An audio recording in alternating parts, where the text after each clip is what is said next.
for today's video, aris ato diri magpaggarpar sa ayos sa atong motor. Unsay paggarpar ba? Ay da paggarpar ba kanang tikal ba? Unswa ay nagsigdagag storya da tangtangan na lang imong side stand sa motor nimo dia. Tangtangon lagisan naman. Obligasyon man ni natong tangtangon ning atong side stand di atong reparon. Og sa atong mga amigo day ako ning akong side stand naguban kay sige naman ka gidlay-gidlay sa karsada. Ato ning reparon. Ato sa ning lubag-lubagon aron mo gawas ng iyang daan nga lock diha. Og taod-taod na ning naguba akong side stand karon lang gyud din akong adlaw pangitaag pagay para ma-repair. Kaya lagi nagtinapolin sa unggoy. O gahon na rin ang ginahinayag tanggal diya ang spring sa side stand para makuha perting gahiya po ni kay wala naman ni butang-butang o city god. O ato rin hinahinayag og tanggal.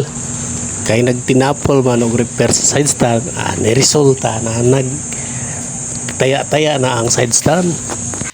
Kayo gi-repair pa rin ako pag unang guba, na okay na kung tani. Kaya lagi nagtinapol, niresulta na ang pagkatapulan sa inyong unggoy.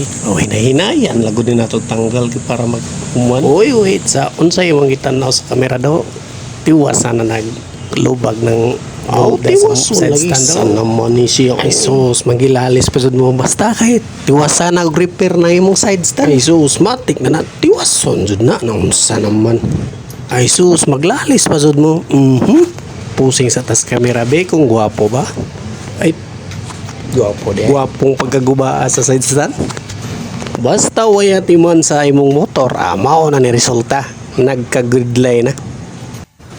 Kaya natanggal naman ang side stand ay taod na akong spring ani kay rong mabuli na siya hinahinayan ko na nagtaod ng spring. Oops, wait lang. Hinahinay lang. Kaya magkubaon sana. Ay, hinayan lagi sana mo. Ay, sus, nanapod mo maglalis. O, karong dito maglalis. Ato na lang yung tiwason. Hinahinay ng ato ang spring o sukod-sukod. Arong itaod na ng lakan Kaya wai, kwarta man ni ka pa-repair. Kita nila yung mag-hinahinay repair. O, naon sana mapot ni talikod. Oops, wait. Asa man kanya to bang guys? Focus diha sa imong motor, ayaw lingi-lingi diha. O gipangita na din na akong bolt arong inahinay na nahog taod kay kining wala kitay budget. Kita na lang so maginahinay repair ng atong sakyanan. O kay magtinapol man lagi pud daw say magdagdugay majud ma-repair ning atong mga motor ug dunay mga guba lagi. Kay wa lagi po kwarta ka pa repair usahay makalimtan na lang o ning kita-kita na lang sa hinay-hinay ani. O gato na yung hinay-hinayan dahil nagtao din ang bold ni grabing gahiya dahil po ni kay wala na niya city lagi. Kay tagsan malagod po din akong motora magamit kay doon na namalay po ko isa ka motor mo nga. Ato na lang yung hinay-hinayan o repair na para dili sa nimang load ng atong sakyanan ba. Hinay-hinayan. At man nun sa gid po din nato ba. Dugay-dugay na po din akong motor.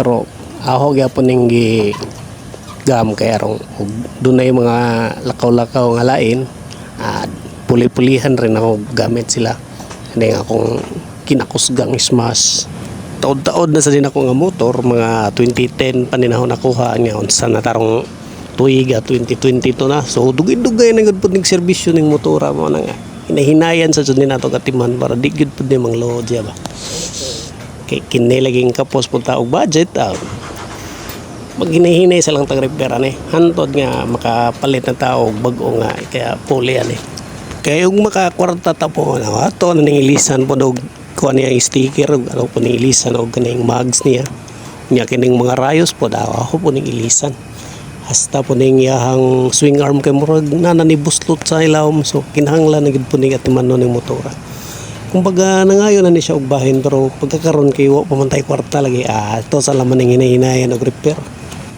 Kay porbida po drong panahon na ang presyo sa sticker para sa decals kinamahalan paron kay libo naman ka pin hasta gali ang kining mags tag 850 na ang buhok sa yantas mo na nga hinahinayan sa lanin natong agwanta para doon na po tayo magamit sa atong mga lakaw. Huwag nagplano dahil kung ako paning ipa-lower jud siya guys kay pohon o kuan ko ako po yung palitan og top load sa una kay murag naguba na gid lang yung top load. Kay murag ang tapaludo ron sa isma siguro ug wa ko masayop tag 750 o 850 na. So kay kapos pamantaan budget guys, so hinahinayan sa lang ni natoron. Og dinhi ako nanita o ding nainayag lahat ng bolt para mahuman ni siya trabaho ka. Og diri na lang utaman guys, see you next upload sa atong mga videos. Thank you.